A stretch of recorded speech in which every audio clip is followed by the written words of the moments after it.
Hi guys, how are you? कैसे हैं आप लोग? Hope so you all are good and fine.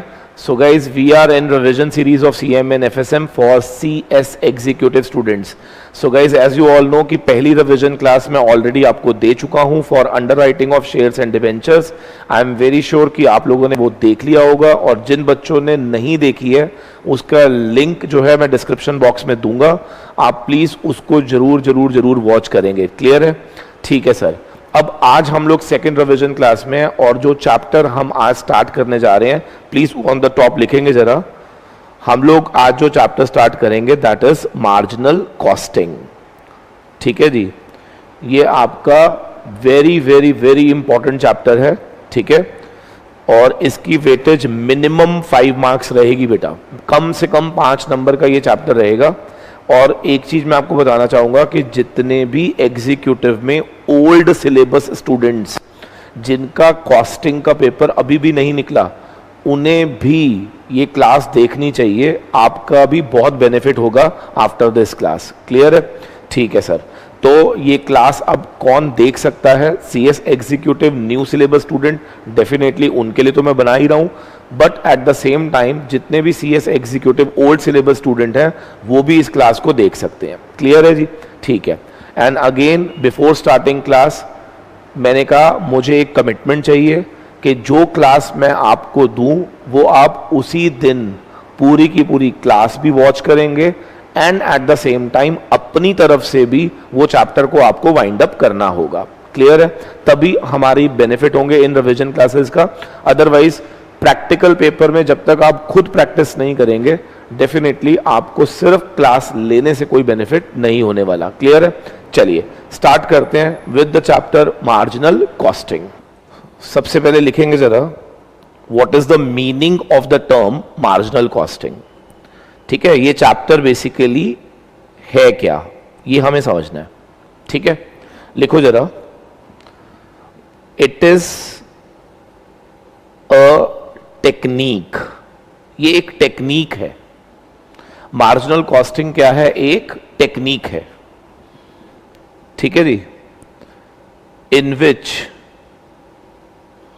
We learn, हम सीखेंगे. क्या सीखेंगे?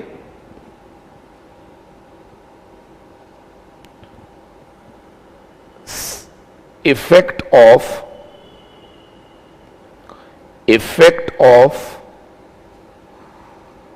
Change in volume on cost and profits.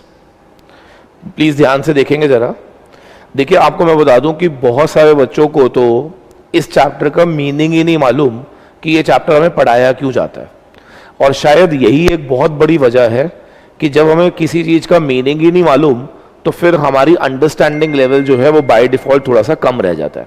तो हम लोग 1 या 2 मिनट लगाएंगे to understand the meaning of this chapter, and then हम लोग समझेंगे कि इस चैप्टर में हमें पढ़ना क्या है. क्लियर? तो अगर आपसे कोई भी पूछता है कि मार्जिनल कॉस्टिंग क्या है, तो आपने 1 लाइन में क्या बोलना है? It is technique. एक ऐसी टेक्निक जो हमें क्या सिखाएगी? एक रिलेशनशिप. रिलेशनशिप किसमें बच्चे? वॉल्यूम, कॉस्ट एंड प्रॉफिट में.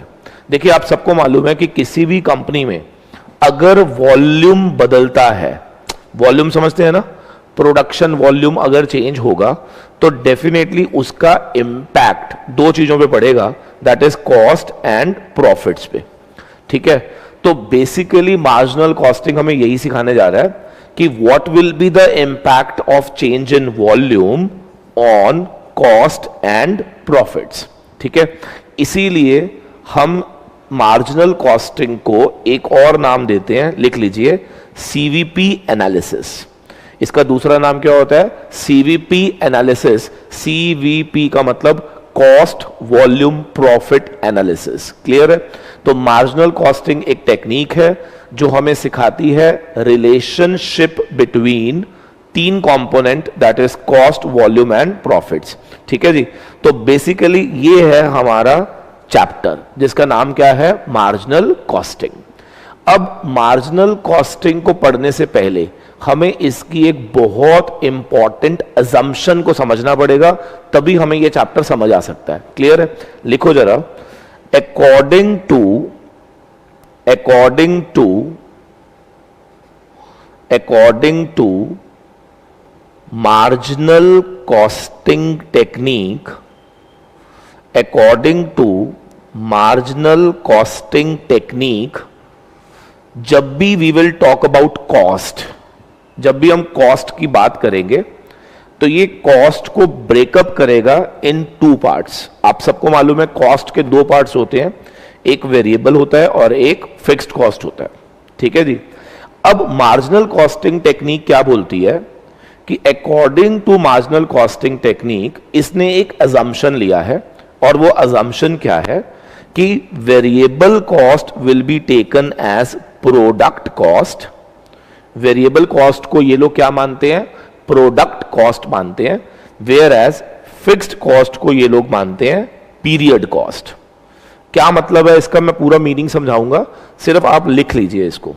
मार्जिनल कॉस्टिंग टेक्निक में कॉस्ट को ब्रेकअप किया गया दो कंपोनेंट्स के अंदर। पहला कंपोनेंट है वेरिएबल कॉस्ट और दूसरा कंपोनेंट क्या है, fixed cost.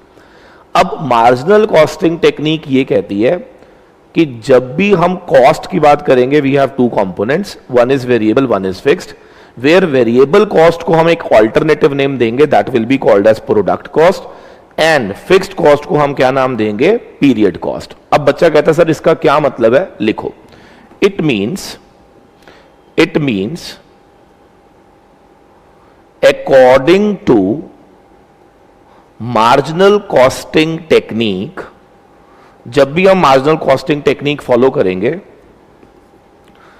Value of product, जब भी आपको प्रोडक्ट वैल्यूएशन करना हो यानी कि स्टॉक वैल्यूएशन करना हो, तो आपको क्या ध्यान रखना है, वी विल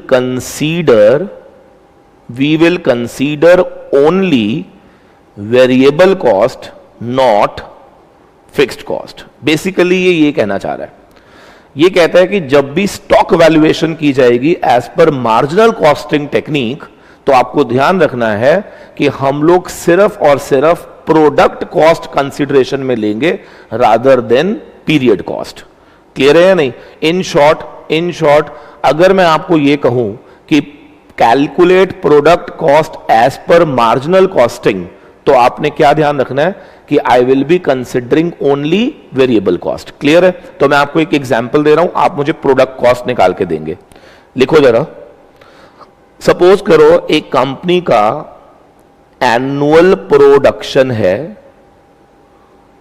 20,000 यूनिट्स, ठीक है जी। एक कंपनी ने एनुअल प्रोड्यूस कितना करा, 20,000 यूनिट्स, और कंपनी की फिक्स्ड कॉस्ट लगाई गई थी 2 लाख रुपए। कंपनी ने फिक्स्ड कॉस्ट कितनी लगाई थी, 2 लाख रुपए, और वेरिएबल कॉस्ट पर यूनिट थी 10 रुपए। वेरिएबल कॉस्ट पर यूनिट कितनी थी, 10 रुपए। अब क्वेश्चन ये पूछा गया, बताओ what will be the product cost as per marginal costing technique. लीजिए, मेरा पहला क्वेश्चन भी बन गया कि अगर मार्जिनल कॉस्टिंग टेक्निक में आपसे यह पूछा जाए प्रोडक्ट कॉस्ट निकाल के दो या फिर स्टॉक वैल्यूएशन करके दो, तो आपने ये बताना है कि how it will be calculated. तो आप मुझे बताएंगे कि as per marginal costing technique अगर मैं फॉलो कर रहा हूं तो what will be the value of stock for 1 unit. 1 unit stock valuation कितने की होगी? यस प्लीज, कौन देगा आंसर? पर यूनिट पूछा है मैंने, सिर्फ 1 यूनिट वैल्यू ऑफ स्टॉक पूछी है मैंने। 1 यूनिट का शिवानी 10 रुपए। वेरी गुड, तो लिख लीजिए value of stock per unit will be 10 rupees. यानी कि आपने फिक्स्ड कॉस्ट कंपोनेंट नहीं लेना, यह मेरी बात आप ध्यान रखना, ठीक है। मैं अभी इतने जबरदस्त तरीके से आपको एक बहुत बड़े लेवल पे लेके जाऊंगा कि आप हैरान हो जाओगे कि यही एक तरीका था जिससे आपको वो बड़ा क्वेश्चन समझ आ सकता था। क्लियर है? ठीक है सर। अब अगला क्वेश्चन मैं दे रहा हूं, लिखो जरा सारे। नेक्स्ट क्वेश्चन लिखेंगे जरा। सपोज करो कि एक कंपनी ने पूरे साल में प्रोडक्शन करी 20,000, ठीक है।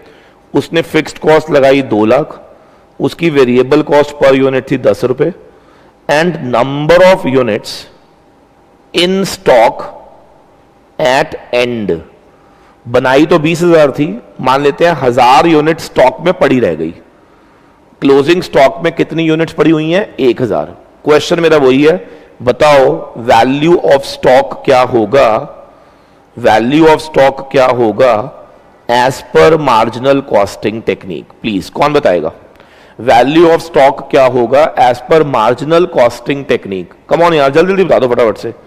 1000 यूनिट्स हैं और जब भी हम स्टॉक वैल्यूएशन करते हैं as per marginal costing technique तो हमें क्या लेनी होती है? सिर्फ वेरिएबल कॉस्ट। वेरिएबल कॉस्ट कितनी है? 10 रुपए।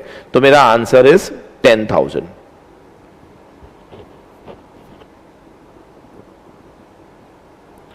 ठीक है जी, तो मेरे ख्याल से ये पॉइंट हमें सबको समझ आ गया। Yes please. तो इसका मतलब जब भी हमें क्लोजिंग स्टॉक वैल्यूएशन करनी हो या ओपनिंग स्टॉक वैल्यूएशन करनी हो as per marginal costing technique, we will be considering only क्या? वेरिएबल कॉस्ट ही कंसिडरेशन में लेंगे। याद रखना फिक्स्ड कॉस्ट को कंसिडरेशन में नहीं लेना। क्लियर है? ठीक है सर। अब यहां पर ना लिखो जरा, एक और टेक्निक लिखेंगे जरा, एक और टेक्निक लिखना है। लिखो एब्जॉर्प्शन कॉस्टिंग। लिखो जरा एब्जॉर्प्शन कॉस्टिंग। याद रखना आपके इस चैप्टर में कई बार ये पूछ लिया जाता है कि मार्जिनल कॉस्टिंग और एब्जॉर्प्शन कॉस्टिंग में डिफरेंस क्या है। तो पहले आप लिखो एब्जॉर्प्शन कॉस्टिंग। लिखो एब्जॉर्प्शन कॉस्टिंग में लिखेंगे it is also a technique, ये भी एक टेक्निक है, according to which both variable as well as fixed cost are product cost। यानी कि इस टेक्निक को जो लोग फॉलो करते हैं, जो लोग एब्जॉर्प्शन कॉस्टिंग टेक्निक को फॉलो करते हैं, ध्यान रखना according to this technique variable as well as fixed cost ये दोनों ही क्या कहलाएंगी? Product cost. सर क्या मतलब है इस बात का, कौन बताएगा? लिखो it implies according to this technique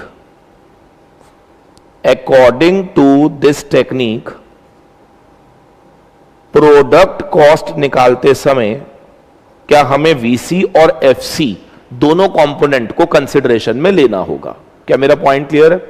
ठीक है सर। तो इसका मतलब जब भी आप स्टॉक वैल्यूएशन करेंगे अकॉर्डिंग टू एब्जॉर्प्शन कॉस्टिंग तो क्या हमें वीसी भी लेना होगा और हमें एफसी भी लेना होगा। यह ध्यान रखना है आपने। ठीक है जी, ठीक है सर। अब मैं आपको एक क्वेश्चन दूंगा, ठीक है, one question I will be giving you. You need to calculate value of closing stock as per marginal costing and you will be calculating value of closing stock as per absorption costing। लिखो जरा सारे। Suppose number of units produced 2 lakh,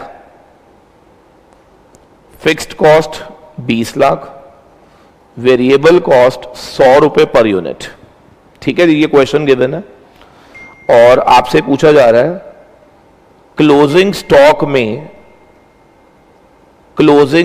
में हमारे पास 50,000 units पड़ी हुई हैं। ठीक है जी, क्लोजिंग स्टॉक में हमारे पास कितनी यूनिट्स पड़ी हैं? 50,000। आपको क्या निकालना है? Find value of closing stock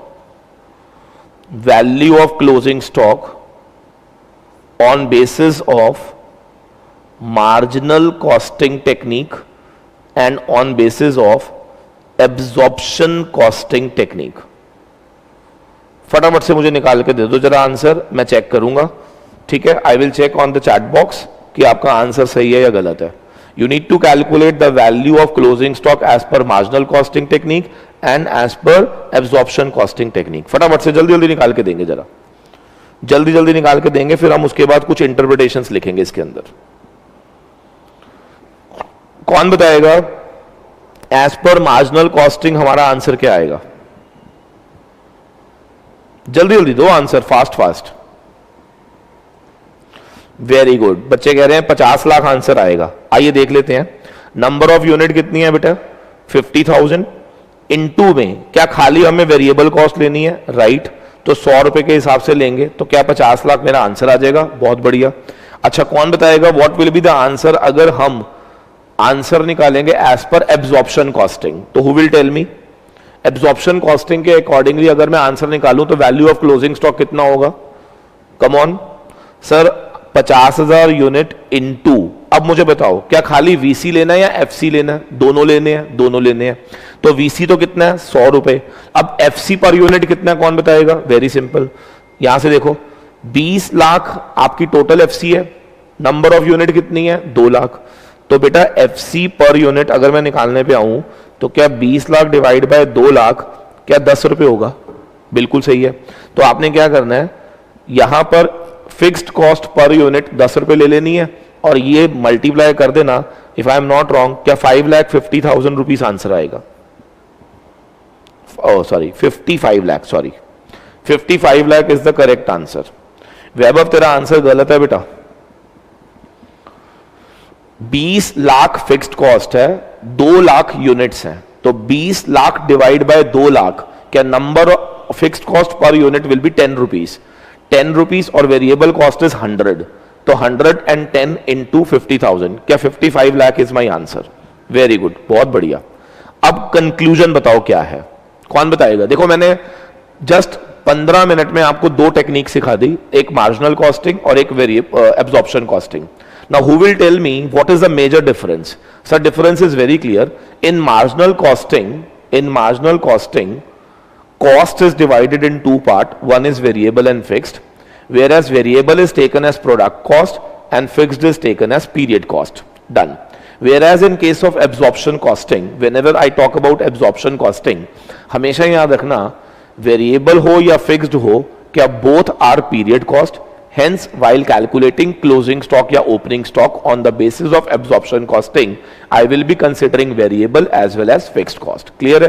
So my conclusion is, अब मैं आपसे एक क्वेश्चन पूछूंगा, आपने बताना है स्टॉक की वैल्यू कहां ज्यादा आएगी। आप में से कौन बता सकता है कहां पर मेरी stock valuation will be higher? कौन बताएगा? Whether it will be higher in marginal costing या it will be higher in absorption costing? जल्दी जल्दी बताएंगे, जल्दी जल्दी। वेरी गुड, लिख लीजिए। वेरी गुड, लिखो from above it is concluded,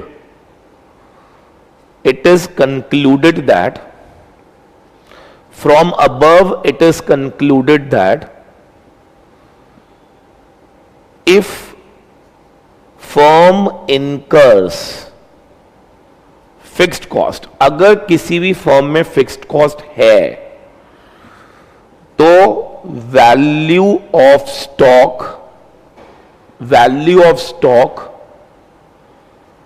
as per marginal costing कम आएगा। किससे? Value of stock as per absorption costing. ठीक है जी, उम्मीद करता हूं this is clear to everyone, क्योंकि हमारे एमसीक्यू पेपर में ये क्वेश्चन बहुत बार आ चुका है कि अगर क्वेश्चन में फिक्स्ड कॉस्ट गिवन है तो बताइए स्टॉक की वैल्यूएशन मार्जिनल और एब्जॉर्प्शन किसमें ज्यादा पाई जाएगी? तो करेक्ट आंसर क्या होगा? इन एब्जॉर्प्शन कॉस्टिंग ये ज्यादा पाई जाएगी। क्लियर है? ठीक है सर। अब मैं आपको बैक टू बैक 4-5 क्वेश्चन दिखा रहा हूं जो आपके एग्जाम में आए थे। ठीक है, और वो आंसर किस तरह से देना था विद प्रॉपर अंडरस्टैंडिंग वो मैं आपको एक एक करके बताऊंगा। क्लियर है? तो लिखना शुरू करेंगे।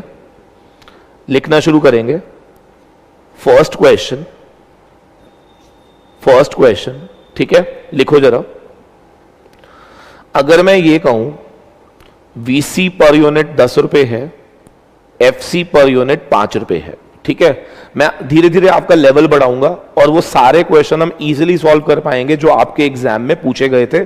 और कई लोगों को ये बहुत ट्रिकी लगते हैं, प्रैक्टिकली स्पीकिंग वो ट्रिकी नहीं है। You have to make understanding, proper understanding करनी है हमें। ठीक है, तो जस्ट 5 मिनट्स के बाद आपको ऐसा लगेगा कि इस तरह के क्वेश्चन आप बहुत इजीली हैंडल कर सकते हो। क्लियर है? ठीक है सर। कहते हैं सपोज करो वेरिएबल कॉस्ट 10 रुपए है और फिक्स्ड कॉस्ट 5 रुपए है। ठीक है, अच्छा, कंपनी में ओपनिंग स्टॉक दिया हुआ है 1000 यूनिट्स का और क्लोजिंग स्टॉक दिया हुआ है 1200 यूनिट का। ओपनिंग स्टॉक दिया हुआ है 1000 यूनिट का, क्लोजिंग स्टॉक दिया हुआ है 1200 यूनिट का, right.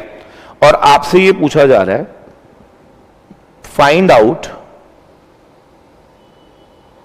Out under which technique profit will be higher and by what amount. कौन सी टेक्निक में प्रॉफिट ज्यादा आएगा और वो भी कितने अमाउंट से ज्यादा आएगा। देखो अब 2 मिनट के लिए ना पेन बंद कर देना, ठीक है, पेन बंद कर देना। पहले मैं आपको समझाऊंगा, फिर मैं आपको इसका एक शॉर्टकट दूंगा जो आपको एमसीक्यू में हेल्प करेगा। क्लियर है? पहले समझ लेते हैं। मुझे एक बात बताओ, अगर मैं थोड़ा सा इलैबोरेट करके इसको समझाता हूं अगर मैं, तो आप लोगों को याद होगा कि हम लोग ट्रेडिंग एंड पी&एल बनाते थे बेटा, ठीक है ना, ट्रेडिंग एंड पी&एल बनाते थे, ठीक है। अब मैं यहां पे ट्रेडिंग एंड पी&एल 2 बार बना रहा हूं। यहां पर आप सबको याद है कि हम ओपनिंग स्टॉक लिखते थे और यहां पर हम क्या लिखते थे, क्लोजिंग स्टॉक। देखो मैं रटवाऊंगा कुछ नहीं, ठीक है, पूरा फुल अंडरस्टैंडिंग के साथ, और एंड में आपको एक कंक्लूजन दूंगा। अगर आपने पूरी अंडरस्टैंडिंग समझ ली तो कंक्लूजन आप कभी जिंदगी में भूलोगे नहीं। क्लियर है? ठीक है सर। अगर मैं ये कहूं कि ये ट्रेडिंग एंड पी&एल मैं बना रहा हूं एज पर मार्जिनल कॉस्टिंग और ये मैं बना रहा हूं एज पर एब्जॉर्प्शन कॉस्टिंग, ठीक है। अब मुझे बस इतना बता दो, अगर हम एज पर मार्जिनल कॉस्टिंग बनाएंगे तो ओपनिंग स्टॉक की वैल्यू कितनी लोगे आप बताओ। यहां पर ओपनिंग स्टॉक कितनी यूनिट्स है बेटा, 1000। और मार्जिनल कॉस्टिंग टेक्निक में क्या हम सिर्फ वीसी कंपोनेंट लेंगे, राइट। तो 1000 इंटू 10, 10,000, ठीक है। तो यहां पर आएगा 10,000। पहले समझ लेना, फिर मैं आपको बड़ा एक सिंपल तरीका बताऊंगा, ठीक है। ठीक है सर। और अगर मैं एज पर क्लोजिंग स्टॉक चलता हूं, मतलब क्लोजिंग स्टॉक की वैल्यूएशन निकालता हूं एज पर मार्जिनल, तो क्या 1200 इंटू 10 कितना होगा, 12,000। तो साफ नजर आ रहा है कि अगर कुछ और ना दिया हो तो क्या हमारा प्रॉफिट 2000 आएगा। मैं बाकी सब चीजों को इग्नोर कर रहा हूं, तो मैं सिर्फ ये दिखा रहा हूं कि मेरा प्रॉफिट एज पर मार्जिनल कितना आएगा, 2000। अगर यही चीज हम एज पर क्या निकालते हैं, एब्जॉर्प्शन कॉस्टिंग। कैसे निकालते हैं, एज पर एब्जॉर्प्शन कॉस्टिंग ना। आप में से कौन बताएगा क्या नंबर ऑफ यूनिट 1000 है, इनटू जब मैं ओपनिंग स्टॉक की वैल्यूएशन निकालूंगा एज पर एब्जॉर्प्शन, तो क्या वीसी और एफसी दोनों लूंगा, बिल्कुल। तो 15 रुपए के हिसाब से आप वैल्यूएशन करोगे तो ये कितनी आएगी, 15,000। यहां तक क्लियर। और क्लोजिंग स्टॉक की वैल्यूएशन 1200 यूनिट इंटू 15 करोगे आप, बिल्कुल। तो यहां कितना आएगा, 18,000। क्या मेरा पॉइंट यहां तक समझ आ गया? यस। तो यहां मेरा प्रॉफिट कितना आया, 3000। तो मेरा क्वेश्चन है, it is very much clearly evident, क्या हमारा एब्जॉर्प्शन कॉस्टिंग में प्रॉफिट ज्यादा आएगा, बिल्कुल। कितने से, 1000 से। तो आंसर लिखेंगे higher profits in absorption costing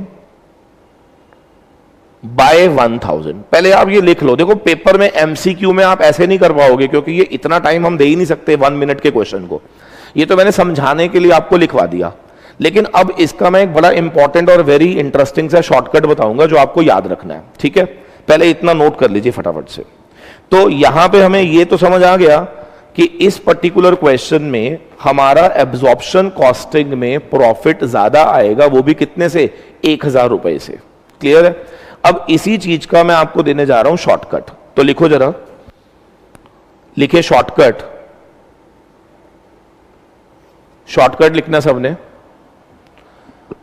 कहते हैं change in stock into FC per unit, change in stock into fixed cost per unit, ये हमने लिखना है, ठीक है। अगर तो चेंज इन स्टॉक, जिसको हम बोलते हैं closing stock minus opening stock into FC per unit, ठीक है जी। चेंज इन स्टॉक का यहां पे मतलब क्या है, closing stock minus opening stock, that is called change in stock into FC per unit, ठीक है सर। अब यहां पर वो क्या कहता है, अगर तो ये पॉजिटिव है बेटा, अगर ये पॉजिटिव है, यानी कि चेंज इन स्टॉक अगर पॉजिटिव है, तो आपको ध्यान रखना है कि profit as per absorption costing will be higher. यह आपको ध्यान रखना है कि profit as per absorption costing will be higher. और कितने से हायर होगा? जो इसको सॉल्व करके आएगा, जो भी इसको सॉल्व करके आएगा उतने से हमारा profit as per absorption costing higher होगा। यह ध्यान रखना है आपने। क्या मेरा पॉइंट समझ आ रहा है? Yes please, done. अच्छा, इन केस अगर ये नेगेटिव आएगा, in case if change in stock is negative, अगर ये नेगेटिव है, अगर चेंज इन स्टॉक क्या आएगा? नेगेटिव, तो आपको यहां पे लिखना है profit as per marginal costing will be higher. Marginal costing का जो प्रॉफिट होगा वो ज्यादा आएगा। कितने से? लिखो, जो भी चेंज इन स्टॉक आएगा into FC per unit. Simple, very simple. तो अब मैं जितने मर्जी क्वेश्चन आपको करा दूं, आप 1 मिनट में उसका आंसर मुझे दे सकते हैं, ठीक है? और अगर आपको उसका प्रूफ चाहिए तो मैंने बार बार बोला, 2 बार ट्रेडिंग एंड P&L बना देना, एक बार एज पर एब्जॉर्प्शन कॉस्टिंग और एक बार एज पर मार्जिनल कॉस्टिंग। आपको अपने आप आपके आंसर्स मिल जाएंगे। क्लियर है? Let's start now. स्टार्ट करते हैं, लिखना शुरू करेंगे। यही वाला क्वेश्चन दोबारा करते हैं। अब इस क्वेश्चन का मुझे आंसर दो। पहले तो इस क्वेश्चन का मुझे आंसर दो कि कौन सी टेक्निक में प्रॉफिट ज्यादा आएगा और कितने से ज्यादा आएगा। फटाफट से बताओ। अब शॉर्टकट वाला अप्लाई करना। बताओ चेंज इन स्टॉक कितना है? चेंज इन स्टॉक कितना है? Sir closing minus opening 200। क्या ये पॉजिटिव है? राइट। तो मैंने क्या कहा था, जब भी चेंज इन स्टॉक पॉजिटिव होगा तो क्या profit as per absorption costing ज्यादा आएगा? बिल्कुल सही। अच्छा, कितने से ज्यादा आएगा कौन बताएगा? Profit as per absorption costing ज्यादा आएगा। कितने से ज्यादा आएगा बताओ? 200 इंटू फिक्स्ड कॉस्ट पर यूनिट यानी कि 5 रुपए। क्या 1000 रुपए से ज्यादा आएगा? So simple. क्या हमने इतना लंबा क्वेश्चन जो किया था अभी, क्या उसमें भी यही निकल कर आया था कि मार्जिनल में प्रॉफिट 2000 था, एब्जॉर्प्शन में 3000 था, and it was very clear कि एब्जॉर्प्शन में ज्यादा आया था कितने से? 1000 से। और हम यहां से भी डायरेक्ट यही आंसर निकाल पा रहे हैं। क्लियर हो गया या नहीं? चलिए, बहुत बढ़िया।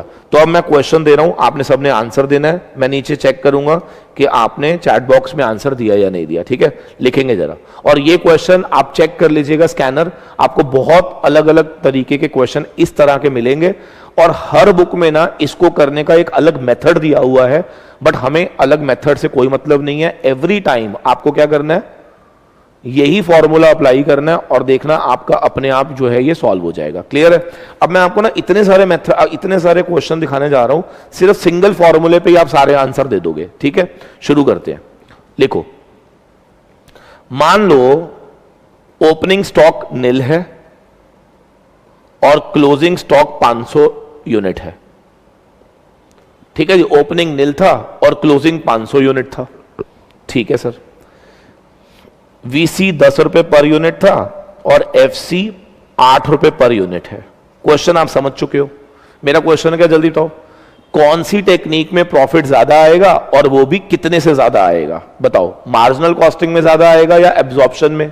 फटाफट से कौन बताएगा किस में ज्यादा आएगा? सबसे पहले क्या निकालना है आपने? Change in stock.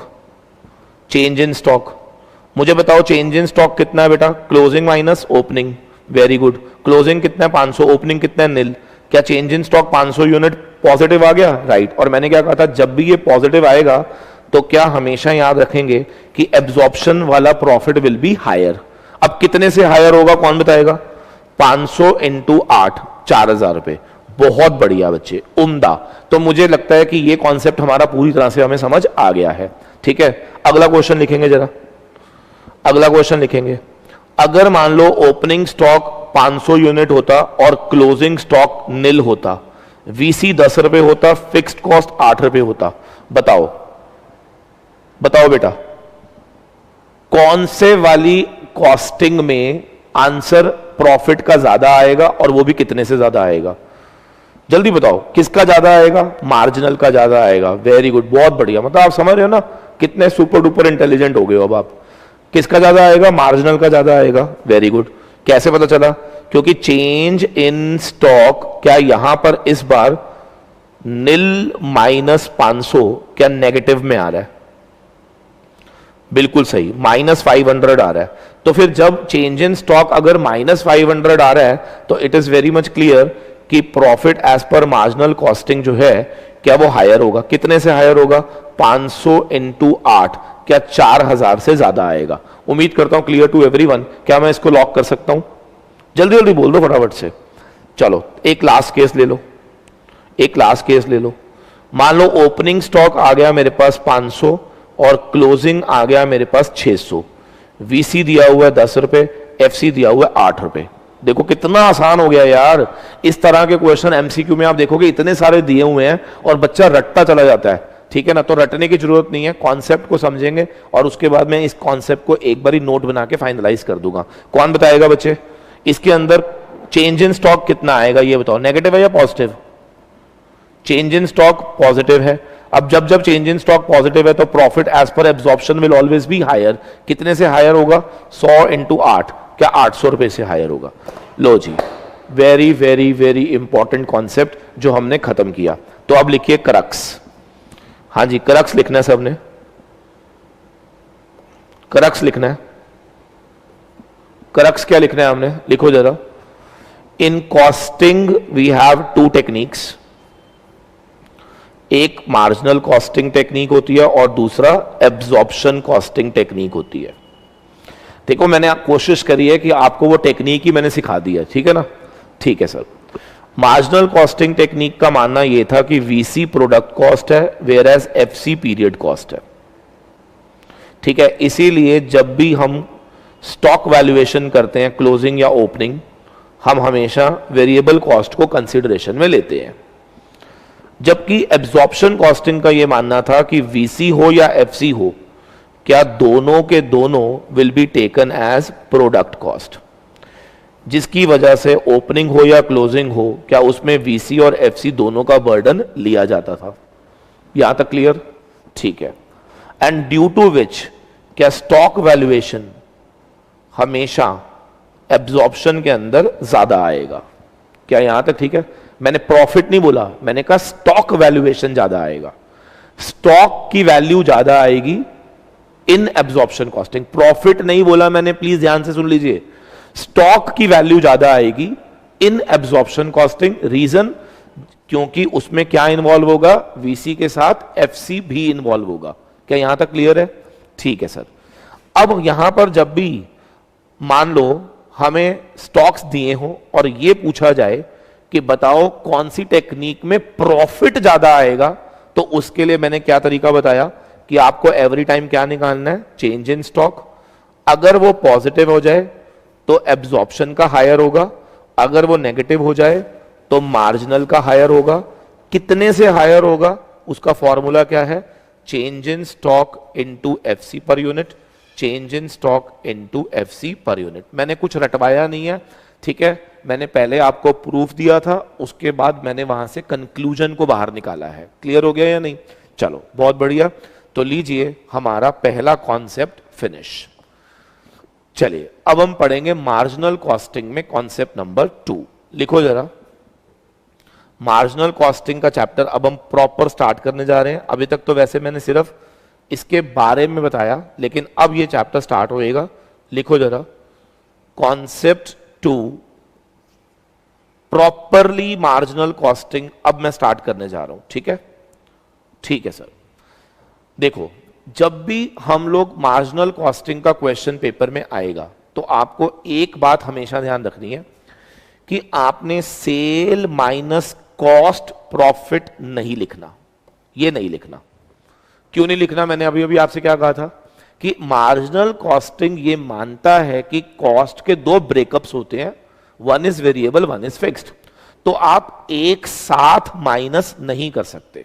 आप में से कौन बताएगा एक साथ माइनस हम कर सकते हैं, कौन सी वाली टेक्निक में, एब्जॉर्प्शन में। लेकिन जब भी मार्जिनल कॉस्टिंग का क्वेश्चन आएगा तो कौन बताएगा क्या सेल में से माइनस डायरेक्ट कॉस्ट करोगे या पहले वीसी माइनस होगा, जल्दी बताओ, क्योंकि cost means two components according to marginal costing technique. क्या सबको क्लियर है? ठीक है सर। तो जब भी मार्जिनल कॉस्टिंग का क्वेश्चन आएगा तो आपने हमेशा पहले क्या लिखना है? सेल, उसमें से हमेशा पहले किसको माइनस करना है? Variable cost. याद रखना, डायरेक्ट टोटल कॉस्ट माइनस नहीं होती इन मार्जिनल कॉस्टिंग टेक्निक। शायद आपने ये पहले करा हुआ है, लेकिन रीजन अब आपको समझ आ रहा होगा कि मैं क्यों ऐसा बोल रहा हूं। क्लियर है? ठीक है। सेल और वीसी का जो डिफरेंस होता है उसको हम क्या नाम देते हैं बेटा? कंट्रीब्यूशन। नाम दे दीजिए क्या? कंट्रीब्यूशन। फटाफट से मेरे साथ साथ बोलना है, क्या बोलते हैं इसको? कंट्रीब्यूशन। अब इसको कंट्रीब्यूशन क्यों बोलते हैं उसका भी मैं आपको रीजन दूंगा, ठीक है। इसमें से माइनस कर देना है आपने फिक्स्ड कॉस्ट। क्या माइनस करेंगे आप? Fixed cost.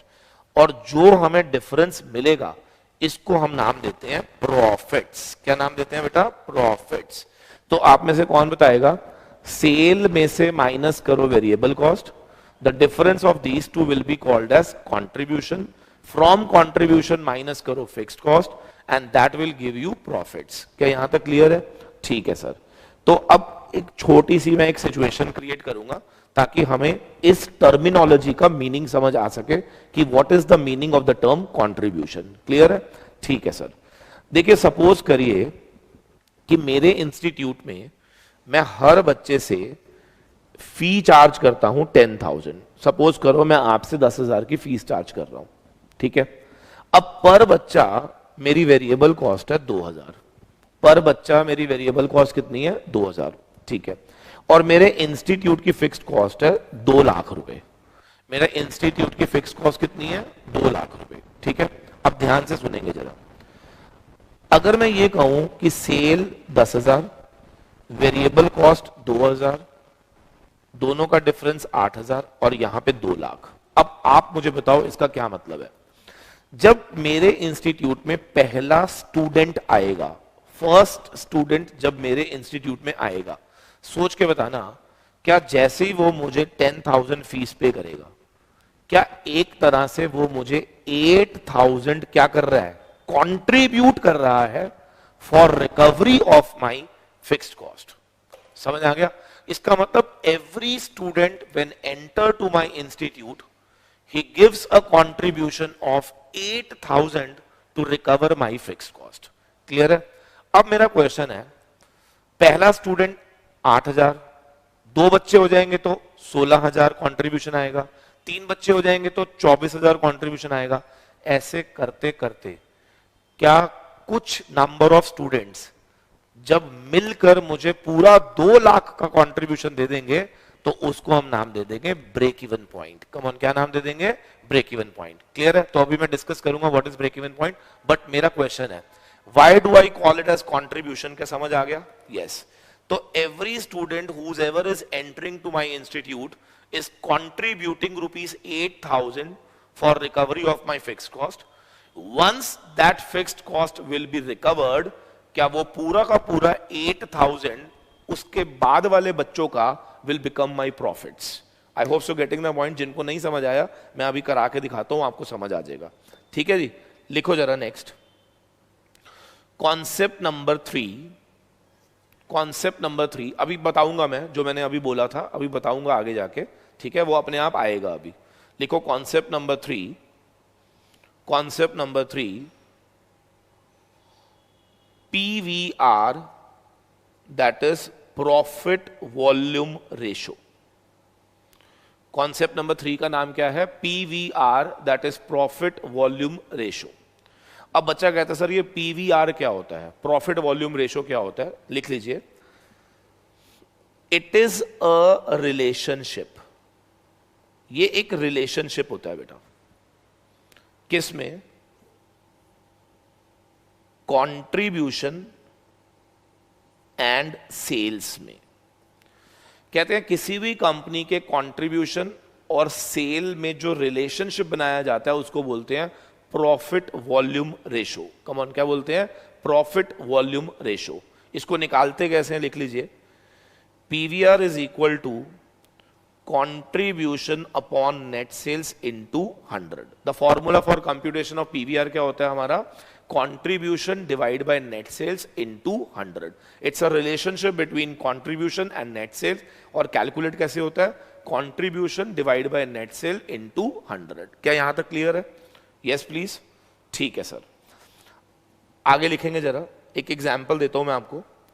सपोज करो किसी कंपनी की जो सेल्स है वो 20 लाख है, ठीक है, और कंपनी की वेरिएबल कॉस्ट जो है वो 8 लाख है, ठीक है. आपको ये बताना है कि कंपनी का पीवीआर कितना है, बस ये बताना है आपने. What is the companies PVR, that is profit volume ratio. उम्मीद करता हूं वेरी सिंपल, आप 1 मिनट में निकाल सकते हैं. कौन बताएगा कैसे निकालना है? Sale 20, VC 8, contribution 12, PVR is equal to contribution upon net sales into 100. So contribution कितना है बेटा? 12 lakh divide by 20 lakh into 100. क्या ये 60% आ गया? राइट. तो प्रॉफिट वॉल्यूम रेशो कितना है? 60%. अब बच्चा कहता है सर इसका मीनिंग क्या है? लिखो, इसका मीनिंग लिखो जरा. इफ पीवीआर इज 60%, तो इसका मतलब ये है कि कंपनी का कंट्रीब्यूशन 60% है. आवाज मारो, किसका? सेल्स का. कंपनी का कंट्रीब्यूशन कितना है बेटा? 60% है. आवाज मारो, किसका? सेल का. ठीक है, यानी कि कंपनी जितना भी सेल करेगी, क्या उसका 60% कंपनी को इन द फॉर्म ऑफ क्या मिल जाएगा? कंट्रीब्यूशन. अब मेरा क्वेश्चन है आपसे, किसी भी कंपनी का पीवीआर लो होना चाहिए तब अच्छा होगा, या पीवीआर हाई होना चाहिए तब अच्छा होगा? ये बता दो.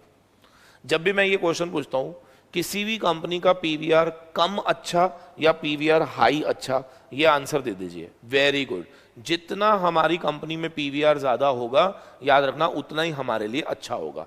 तो लिख लीजिए, लिख लीजिए. For any firm PVR should be as high as possible. जितना हाई हो उतना हमारे लिए गुड होता है, याद रखना. अगर पेपर में क्वेश्चन आ जाता है कि किसी भी कंपनी के लिए पीवीआर ज्यादा होना चाहिए या कम होना चाहिए, तो आप क्या बोलोगे? PVR should be high. Reason मैंने आपको बता दिया. जितना पीवीआर ज्यादा होगा, क्या उतना हमारा कंट्रीब्यूशन भी ज्यादा होगा. सोच के देखो, जितना कंट्रीब्यूशन ज्यादा होगा, क्या उतना इजीली आप फिक्स्ड कॉस्ट रिकवर कर पाओगे. जितना इजीली आप फिक्स्ड कॉस्ट रिकवर कर पाओगे, क्या उतनी जल्दी आप प्रॉफिटेबल हो जाओगे. क्या क्लियर है या नहीं?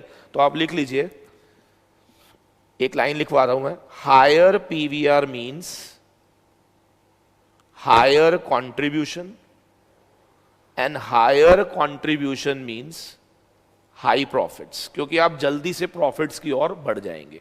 क्या सबको क्लियर है? ठीक है सर. अब पेपर में एक क्वेश्चन आया, हाउ टू इंप्रूव पीवीआर. अगर किसी कंपनी को अपने पीवीआर को इंप्रूव करना हो, बेटर बनाना हो, बढ़ाना हो, तो कंपनी को क्या करना चाहिए? आप में से कोई बच्चा आंसर दे सकता हो. पीवीआर कैसे बढ़ाया जा सकता है? अगर मुझे अपनी कंपनी का पीवीआर बढ़ाना है, तो आपको मैं यहां से थोड़ा सा हेल्प करता हूं. यहां से देखेंगे जरा, बताओ, मैं एक बच्चे से 10,000 ले रहा हूं और मेरी वेरिएबल कॉस्ट 2,000 है. बताओ मुझे पीवीआर अगर बढ़ाना है तो what should I do? Anybody? Anybody? Increase sale, decrease variable cost. अब मैं आपको थोड़ा सा एक पॉइंट बता देता हूं यहां पर. देखो, कई बच्चों को ना ये पॉइंट नहीं मालूम है, ठीक है. पहले मैं आपको बताना चाहता हूं, इंक्रीज सेल नहीं. वेरी गुड रितिका, बिल्कुल सही बोल रहे हो.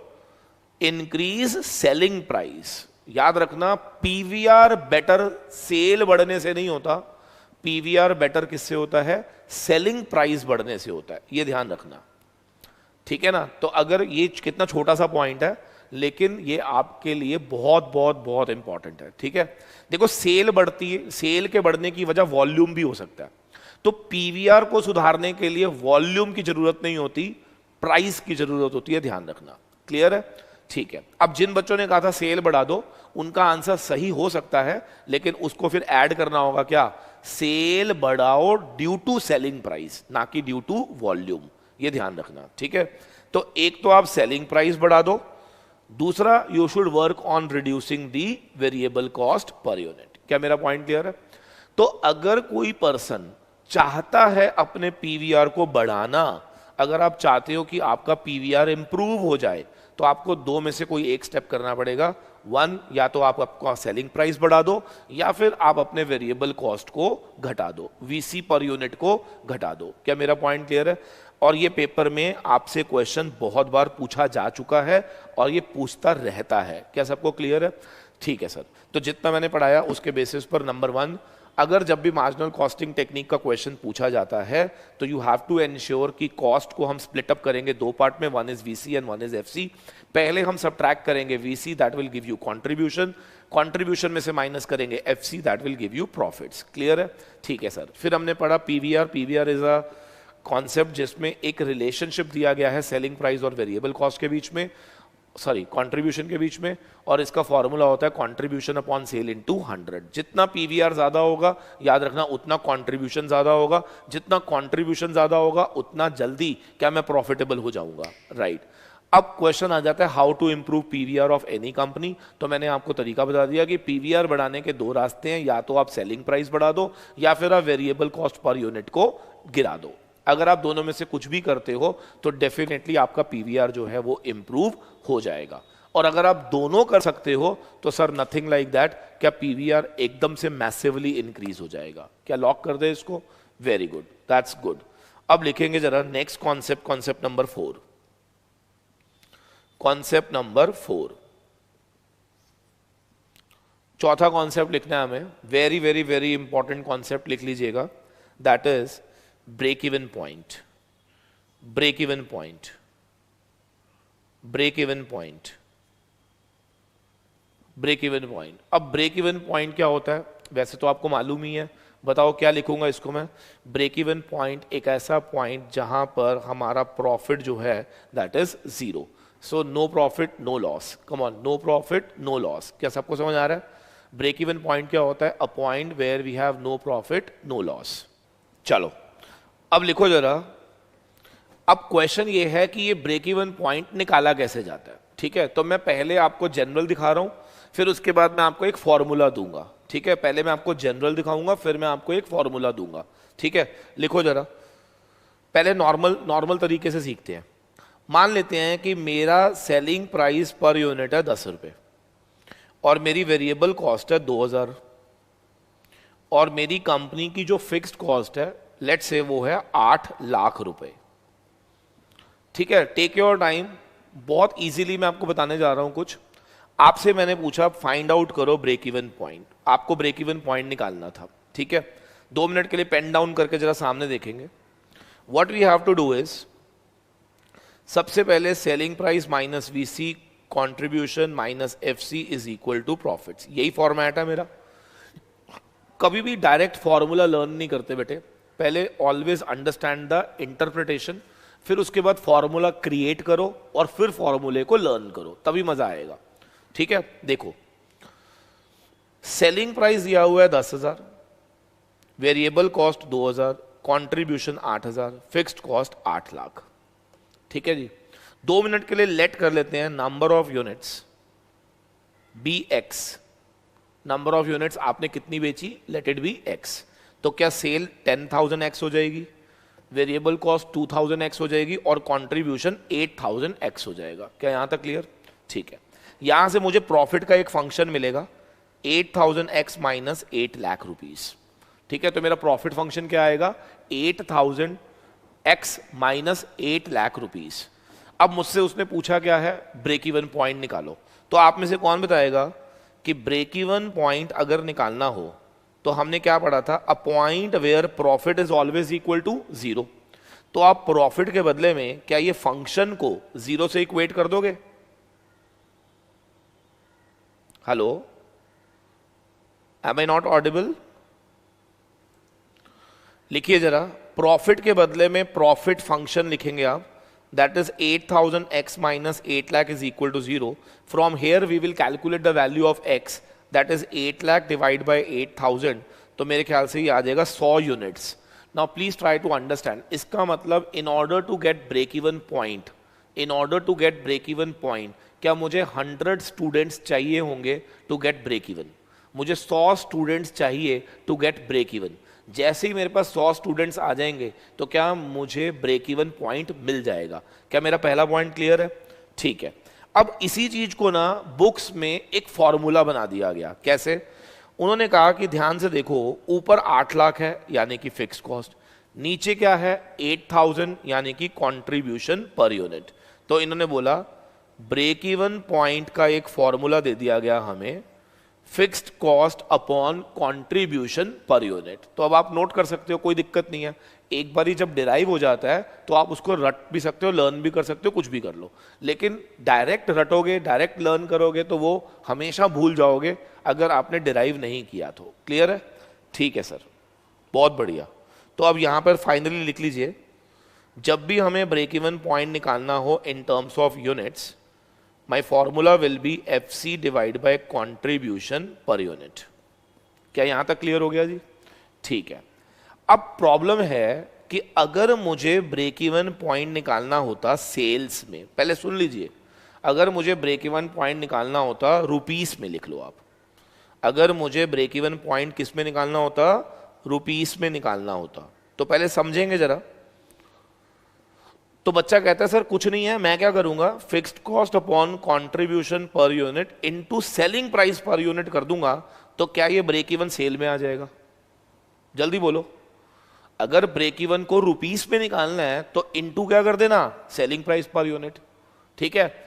अब एक बच्चा पता है क्या कहता है मुझे? बच्चा कहता है सर एक बात बताओ, आप ये कह रहे हो FC into selling price upon contribution कर दूंगा तो क्या ब्रेक इवन रुपीस में आ जाएगा? मैंने कहा हाँ. तो बच्चा बोला कि सर एक बात बताओ, ये जो आपने लिखा है ये तो रेसिप्रोकल ऑफ PVR है. मैंने कहा हाँ. तो कहता सर फिर मैं एक काम कर लेता हूं, FC अपॉन PVR कर देता हूं, तो क्या तो भी मेरा ब्रेक इवन आ जाएगा? Answer is yes. क्लियर है? तो ब्रेक इवन पॉइंट के 2 फॉर्मूले आपकी किताबों में दिए हुए हैं. I am very sure it is clear now. पहला पॉइंट क्या है बच्चे? ब्रेक इवन पॉइंट अगर हमें रुपीस में निकालना हो तो FC upon contribution per unit, और अगर ब्रेक इवन पॉइंट आपको निकालना हो, सॉरी यूनिट्स में निकालना हो तो ये, और अगर रुपीस में निकालना हो तो डिवाइड बाय PVR. उम्मीद करता हूं this is all done now, और मैंने दोनों को आपको डिराइव करा दिया तो आपको कुछ लर्न करने की जरूरत नहीं है. क्लियर है? सो अब मैं एक स्पेशल टाइप ऑफ क्वेश्चन देने जा रहा हूं जिसके अंदर मैं सारी चीजें पूछूंगा. अगर वो क्वेश्चन हमने कर लिया तो ट्रस्ट मी, हमारा PVR और ब्रेक इवन ये दोनों हमें बहुत अच्छे से समझ आ जाएंगे. ठीक है? लिखो, लिखिए जरा. क्वेश्चन लिखेंगे. मैं प्रिज्यूम कर रहा हूं because it's a revision class going on, तो आई एम प्रिज्यूमिंग कि आपने ये चैप्टर पढ़ा हुआ है. ठीक है? तभी मैं थोड़ा सा पेस में हूं. ठीक है?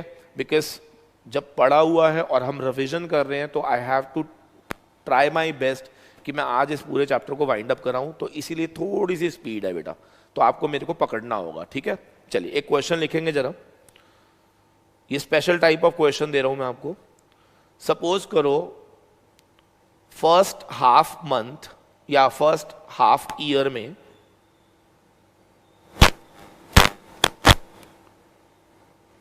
लिख लीजिए फर्स्ट हाफ ईयर, और यहां पर लिख लीजिए सेकेंड हाफ ईयर. ठीक है जी? पहले हाफ ईयर में कंपनी की सेल थी 10 लाख और कंपनी को प्रॉफिट था 2 लाख का. ठीक है? प्रिज्यूम कर लेते हैं पहले हाफ ईयर में कंपनी की सेल 10 लाख थी और कंपनी का प्रॉफिट कितना था? 2 लाख. और अगले हाफ ईयर में कंपनी की सेल कितनी थी? 12 लाख, लेकिन कंपनी का जो प्रॉफिट था वो था लेट्स से 2,40,000 या 2,50,000. ठीक है? 2 मिनट पहले पेन डाउन करेंगे आप. ये मैंने आपको एक सिचुएशन बना के दे दी है.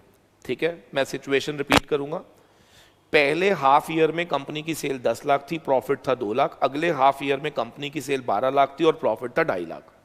क्वेश्चन ये पूछा गया, फाइंड आउट करो एक तो fix cost, profit volume ratio, और फाइंड आउट करो break even point in rupees. ठीक है जी, ये 3 क्वेश्चन पूछे गए। पहला क्वेश्चन है, मैं खुद कराऊंगा, पहले आपने समझना है इसको। ठीक है, एक बात हमेशा याद रखिएगा, शॉर्ट रन में फिक्स्ड कॉस्ट नेवर चेंजेस। मैं रिपीट करूंगा, शॉर्टकट, मैं आपको एक शॉर्टकट भी दूंगा, लेकिन पहले मैं इंटरप्रिटेशन पूरा इलैबोरेट करके समझा रहा हूं। शॉर्ट टर्म में फिक्स्ड कॉस्ट कभी चेंज नहीं होती, ये ध्यान रखना। तो इसका मतलब मैं मान के चल रहा हूं कि अगर मेरी पहले हाफ ईयर में मेरी फिक्स्ड कॉस्ट अगर एक्स थी, तो अगले हाफ ईयर में भी मेरी फिक्स्ड कॉस्ट कितनी होगी? एक्स होगी।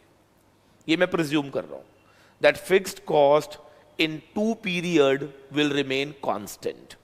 तो पहले पीरियड में भी एक्स, दूसरे पीरियड में भी एक्स, ये मेरा परसेप्शन है।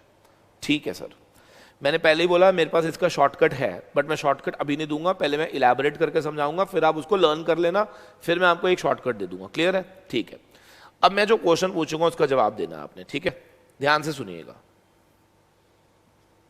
Cell, VC, contribution, FC, profits, ये मैंने चार्ट बना दिया। ठीक है, यहां 10 लाख, ये 2 लाख, ये एक्स, ये 12, ये एक्स, ये 2.5 लाख। ठीक है जी, जो दिया हुआ था मैंने फॉर्मेट में डाल दिया। ठीक है सर, अब आपने क्या करना है, यहां पर पता लगाना है चेंज पता लगाना है। What is the change in these 2 half years? तो who will tell me in these 2 half year my sale में चेंज कितना आया? 2 lakh. Very good. Fixed cost में चेंज कितना आया? निल। फिक्स्ड कॉस्ट में there was no change. Profit में कितना चेंज आया? 50,000। Very good. जो मैं पूछूंगा प्लीज सोच के जवाब दीजिएगा।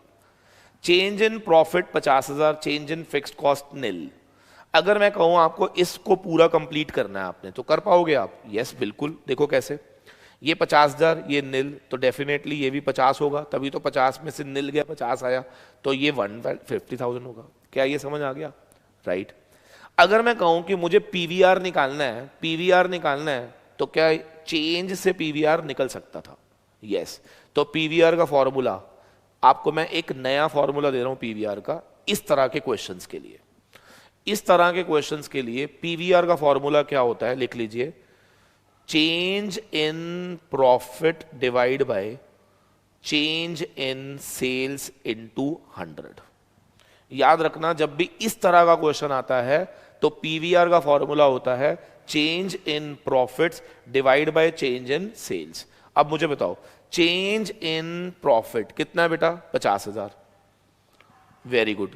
चेंज इन सेल कितना है? 2 लाख इंटू 100। क्या मेरे पास 25% पीवीआर आ गया? तो पहला कॉन्सेप्ट ध्यान रखना है, जब भी 2 अलग अलग पीरियड्स का सेल और प्रॉफिट दिया हो तो पीवीआर निकालने का एक ऑल्टरनेटिव फॉर्मूला होता है, और वो क्या होता है? Change in profits upon change in sales. और वहां से हमने पीवीआर कैलकुलेट कर लिया। तो उम्मीद करता हूं यहां तक सबको क्लियर हो गया है। पीवीआर हमारा निकल आया। लॉक करें इसको। राइट। अब हमें निकालना है एफसी। एफसी निकालना है बेटा। कौन बताएगा? Using the concept of PVR in any one period क्या मैं एक्स निकाल सकता हूं? Yes sir. कौन से वाले पीरियड में अप्लाई करूं? भाई किसी में भी करो, मुझे कोई प्रॉब्लम नहीं है। आप पहले हाफ में ले लो, सेकंड हाफ में ले लो, आंसर सेम ही आएगा। ठीक है सर, तो मैं फर्स्ट हाफ में ले लेता हूं। आ जाओ। कैसे लेंगे देखो। सेल कितनी है? 10 lakh. VC, contribution, FC, profit. Profit कितना है? 2 लाख। ठीक है, ठीक है सर। एफसी कितनी है? एक्स। पीवीआर कितना निकाला हमने? 25%।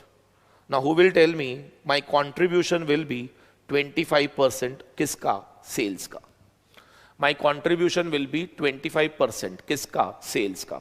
सो आप में से कोई बता सकता हो 25% ऑफ 10 लाख जब मैं निकालूंगा, क्या ये 2.5 लाख रुपए आ जाएगा? बिल्कुल। तो आपने क्या करना है, क्या यहाँ पे 2.5 लाख रुपए फिक्स कर दो, ये 7.5 हो जाएगा। बस इतना बता दो इन दोनों का गैप, क्या 50,000 रुपए मेरी फिक्स्ड कॉस्ट आ गई। Finish. So simple, so simple. उम्मीद करता हूं फिक्स्ड कॉस्ट हमने निकाल ली 50,000। डन। लॉक कर दो इसको। अभी मैं आपको भी एक क्वेश्चन दूंगा तभी मजा आएगा बेटा, ठीक है। तो हमने दो कॉन्सेप्ट निकाल लिए, एक पीवीआर निकाल लिया और एक हमने फिक्स कॉस्ट निकाल ली, ठीक है सर। अब लिखो तीसरा कॉन्सेप्ट हमसे क्या पूछा गया था, ब्रेक इवन। अरे वो तो बड़ा बच्चों वाला है, बताओ break even point in rupees. अभी मैंने फॉर्मूला सिखाया था, क्या होता है, F C upon PVR. F C कितनी है 50,000, पीवीआर कितना है 0.25। इसको सॉल्व कर दीजिए, कितना आएगा चेक करो।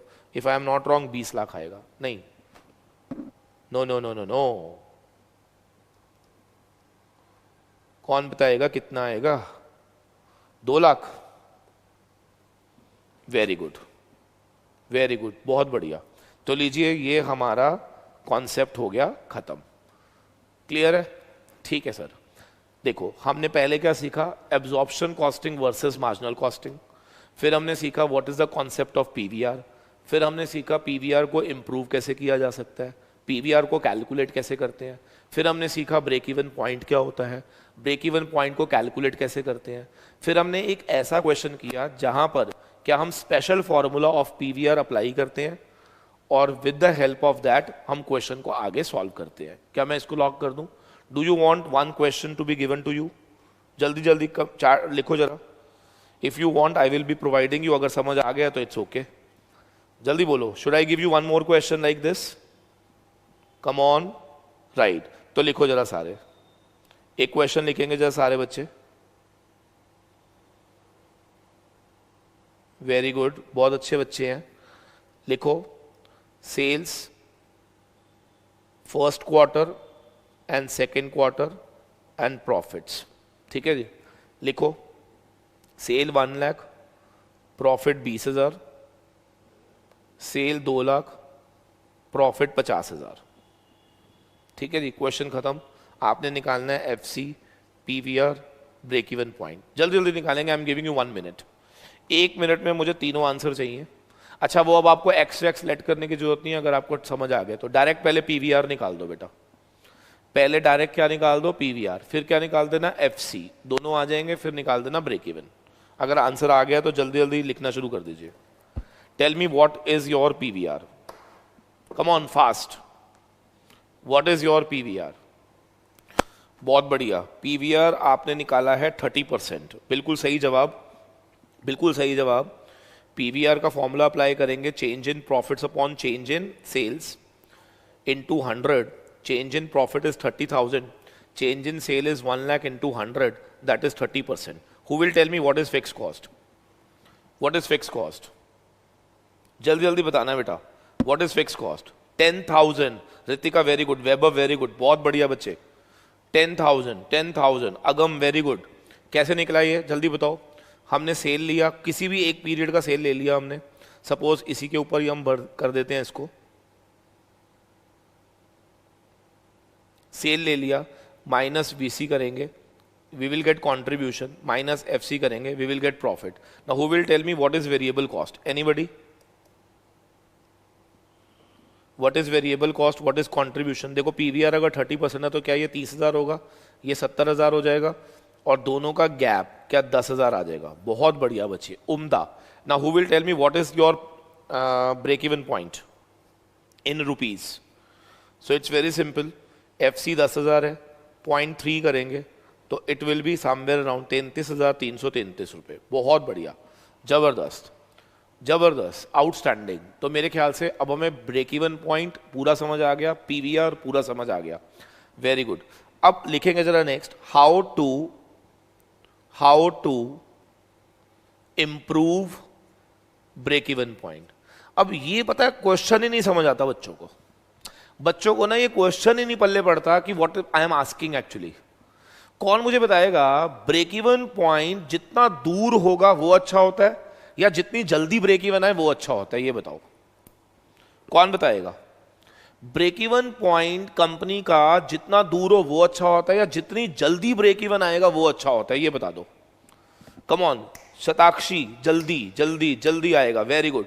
तो मेरा क्वेश्चन है, जब मैं ये लाइन पूछता हूं how to improve break even point, तो मैं क्या चाह रहा हूं आपसे जानना? जल्दी बताओ, मैं क्या चाह रहा हूं आपसे जानना?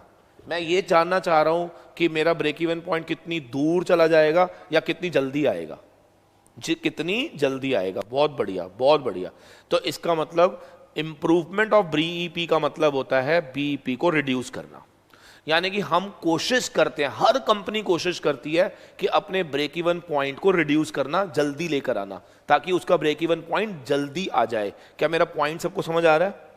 Yes please. अब आप में से कौन मुझे बता सकता है कि ब्रेक इवन पॉइंट का फॉर्मूला था FC upon PVR? Break even point का फॉर्मूला क्या था? FC upon PVR. पहले सुन लीजिएगा आराम से। Break even point in rupees का फॉर्मूला था FC upon PVR. Now who will tell me break even point कम कैसे हो सकता है, जल्दी कैसे आएगा? पहला, या तो एफसी को गिराया जाए, कोशिश करो अपने फिक्स कॉस्ट को रिड्यूस कर दो।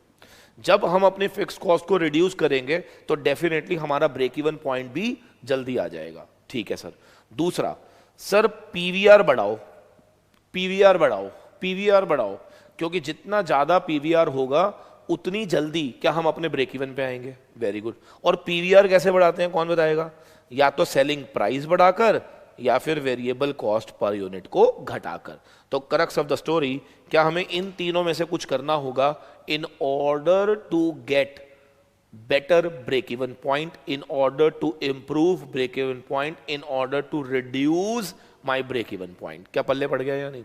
तो पेपर में ये क्वेश्चन आ सकता है कि what steps company should be follow, या what steps company should follow in order to improve its break even point, meaning thereby in order to reduce its break even point। तो आपने answer क्या लिखना है? FC घटाओ, selling price पर unit बढ़ाओ, variable cost पर यूनिट घटाओ, पीवीआर बढ़ाओ। तो these are the ways where we can improve our break even point. क्या मैं ये पॉइंट लॉक कर सकता हूं? Can I lock this point please? Yes, that's better, that's better, very good, बहुत बढ़िया बच्चे। अब आपने लिखना है अगला concept. If I am not wrong तो we are in concept number 5 right now. 4 हो गए ना हमारे? ओके, तो just write down concept number 5। Concept number 5 लिखेंगे जरा इस कॉन्सेप्ट में। कॉन्सेप्ट नंबर 5 में हम लोगों ने कॉन्सेप्ट सीखना है margin of safety, MOS, margin of safety, that is MOS, margin of safety, that is MOS, margin of safety। तो margin of safety होता क्या है, पहले हम इसको समझेंगे, फिर इसको हम निकालते कैसे हैं, फिर हम वो पॉइंट समझेंगे। ठीक है। सो हमें 2 चीजें सीखनी है। पहला, what is MOS and how to calculate MOS। Clear है? what is MOS, how to calculate MOS। ठीक है सर। आइए देखते हैं जरा MOS निकालते कैसे हैं और MOS का एक्चुअल में मीनिंग क्या होता है। लिखो जरा, लिखो, इट रिप्रेजेंट्स, ये रिप्रेजेंट करता है एक्सेस ऑफ एक्चुअल सेल्स। ये रिप्रेजेंट करता है एक्सेस, किसका एक्सेस बेटा? एक्चुअल सेल्स का, ओवर ब्रेक इवन सेल्स। यानी कि जितनी हमारी एक्चुअल सेल्स ज्यादा होती हैं किससे? ब्रेक इवन सेल से, उतना हमारे को ज्यादा सेफ्टी महसूस होती है। तो हर कंपनी चाहती है कि हम ब्रेक इवन से ऊपर काम करें, ब्रेक इवन से ऊपर काम करें। फॉर एग्जाम्पल, मेरी ब्रेक इवन सेल है 10 लाख, मेरी एक्चुअल सेल है 15 लाख, तो मुझे बताओ मैं ब्रेक इवन से कितना ऊपर हूं बेटा? 5 लाख। तो जितना मैं ब्रेक इवन से ऊपर हूं, क्या ये मेरा मार्जिन ऑफ सेफ्टी शो करता है? ये मेरा क्या शो करता है? Margin of safety.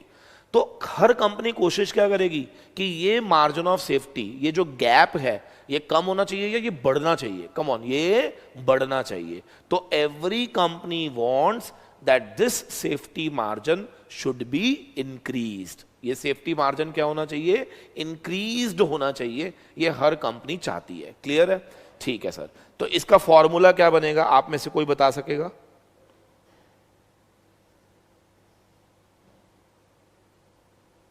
हाँ जी, एनीबडी? कोई मुझे बताएगा कि इसका फॉर्मूला क्या होगा? अगर हमें इसका फॉर्मूला निकालना हो, what will be the formula for computation of MOS? Anybody? तो बच्चा कहता है सर वेरी सिंपल, MOS का मतलब होगा actual sales minus break even sales. Very good. Actual sales minus break even sales will give you MOS, that is margin of safety. So margin of safety कैसे निकलेगा? The difference between actual and margin of break even sale will represent margin of safety. बहुत बढ़िया बच्चे, बहुत बढ़िया, जबरदस्त, outstanding, outstanding. लेकिन अब यहां से ना हम एक फॉर्मूला और डिराइव करेंगे, बट उसको डिराइव कैसे करेंगे ध्यान से सामने देखना है आपने. ठीक है, तो मैं डायरेक्ट लिखवा नहीं रहा, मैं आपको डेरिवेशन दे रहा हूं, प्लीज उस डेरिवेशन को आपने सबने समझना है. ठीक है, देखो मैंने आपको कहा पीवीआर क्या होता है, तो आपने क्या बोला? Contribution upon actual sales into 100. Please ध्यान से सुनते रहिएगा. ठीक है, contribution upon actual sale into 100 is PVR. ठीक है, तो फिर यहां से एक्चुअल सेल का फॉर्मूला क्या निकला? Contribution divide by actual sale का फॉर्मूला क्या निकलेगा? Contribution divide by PVR. ठीक है, ठीक है सर. और ब्रेक इवन सेल का फॉर्मूला अभी अभी हमने पढ़ा क्या होता है? Fixed cost divide by PVR, यही होता है. ठीक है, मैंने पूछा MOS क्या होता है, तो आपने क्या बोला? What is MOS? तो आपने बोला सर MOS का मतलब होता है actual sales minus break even sales, यही बोला आपने. ठीक है, अब एक्चुअल सेल के बदले में I can write contribution divide by PVR. बिल्कुल. ब्रेक इवन के बदले में I can write FC upon PVR. PVR same है, LCM आ जाएगा उसका. ऊपर क्या आएगा? Contribution minus FC. तो ये क्या हो जाएगा? Profit upon PVR. फिनिश. तो what is the formula for MOS? Alternative formula profit divide by PVR. लिख लीजिए, प्रॉफिट डिवाइड बाय पीवीआर. लेकिन ये आपको देगा MOS इन रुपीस. तो अगर आपको क्वेश्चन में MOS इन रुपीस निकालना आ जाता है तो आपने डायरेक्ट फॉर्मूला यूज करना है. कौन सा? Profit divide by PVR. हाँ जी, सारे बोलेंगे कौन सा फॉर्मूला यूज करेंगे आप? Profit divide by PVR. क्या मैं इसको लॉक कर सकता हूं बेटा? जल्दी बोलेंगे फटाफट से. Profit upon PVR. क्या डेरिवेशन समझ आ गई हमें? ठीक है, अब मेरा इसी के साथ एक फॉर्मूला और ऐड कर लीजिए, एक और ऐड कर लीजिए कि इन केस अगर हमें MOS निकालना हो इन यूनिट्स में, तो कुछ नहीं करना, profit upon contribution per unit. आपने बहुत बार देखा होगा जब भी आंसर यूनिट्स में निकालना हो तो नीचे कंट्रीब्यूशन पर यूनिट आता है, और जब भी आंसर रुपीस में निकालना हो तो नीचे प्रॉफिट वॉल्यूम रेशो आता है. क्या यहां तक क्लियर हो गया हमें? Yes please. चलिए, अब मैं आपको कुछ छोटी छोटी सिचुएशन दे रहा हूं, आपने मुझे फटाफट से बताना है MOS क्या होगा. ठीक है, जरूरी नहीं होता बेटा हर चीज फॉर्मूले से ही पढ़ी जाए, कुछ अंडरस्टैंडिंग भी होती है. ठीक है ना? तो देखो, अगर मैं कहूं ये मेरी टोटल सेल है, ठीक है, ये मेरी टोटल सेल है और इसकी वैल्यू है 20 लाख. ठीक है, इसमें से 15 लाख मेरा ब्रेक इवन पॉइंट है. बताओ मेरा MOS कितना होगा? टोटल मेरी 20 लाख है, आउट ऑफ विच 15 लाख की सेल पर मैं कहां पहुंचता हूं? Break even. तो बताओ मैं ब्रेक इवन से कितना ऊपर हूं? तो बच्चा कहता है सर ये आपका MOS है जो कि कितना है? 5 लाख. बहुत बढ़िया बच्चे, करेक्ट आंसर, बिल्कुल सही. अगला क्वेश्चन देखेंगे जरा. अगर मैं ये कहूं कि टोटल सेल का 70% is my break even ratio, तो बताओ फिर मेरा MOS रेशो क्या होगा? MOS कितना होगा? जल्दी बताओ. 30% होगा. वेरी गुड, बहुत बढ़िया. MOS कितना होगा? 30%. तो ये ध्यान रखना, कई बार इस तरह से भी क्वेश्चन आ जाता है कि MOS is given in percentage. MOS किस में गिवन है? परसेंटेज में. मेरा पॉइंट समझ आ रहा है ना? तो जब भी MOS परसेंटेज में गिवन होता है तो उसका मतलब समझना क्या है कि टोटल सेल का 30% मेरा मार्जिन ऑफ सेफ्टी है. समझ आ रही है? टोटल सेल का 30% will be my margin of safety. तो वहां पे अगर टोटल सेल गिवन हो तो क्या उसका 30% करेंगे तो क्या हमें MOS वैल्यू मिल जाएगी. क्लियर है? एक आखिरी क्वेश्चन देखेंगे. अगर मैं कहूं कि टोटल यूनिट्स हम 10,000 बेचते हैं, आउट ऑफ विच 6,000 यूनिट जो होती है ना वो ब्रेक इवन पॉइंट होता है मेरा। तो एमओएस कितनी यूनिट्स पे आएगा? 10 में से 6 पे मुझे ब्रेक इवन आएगा, तो एमओएस कितने पे आएगा? तो आंसर क्या लिखना है आपने? 4,000 यूनिट्स पे आएगा। बहुत बढ़िया बच्चे, बहुत बढ़िया। तो मेरे ख्याल से ये एमओएस का पॉइंट भी हमें समझ आ गया है। तो उम्मीद करता हूं हमने पहला पॉइंट क्या पढ़ा बच्चे? Absorption versus marginal. दूसरा कॉन्सेप्ट क्या पढ़ा? पीवीआर। तीसरा कॉन्सेप्ट क्या पढ़ा? Break even point. चौथा कॉन्सेप्ट हमने क्या पढ़ा अभी? MOS, margin of safety. और हमने एक टेक्निकल क्वेश्चन भी देखा जहां पर क्या हमें दो अलग अलग पीरियड का क्या सेल और प्रॉफिट अगर गिवन हो तो how to calculate PVR, how to calculate fix cost and how to calculate profits. क्या सबको क्लियर है? चलो बहुत बढ़िया, बहुत।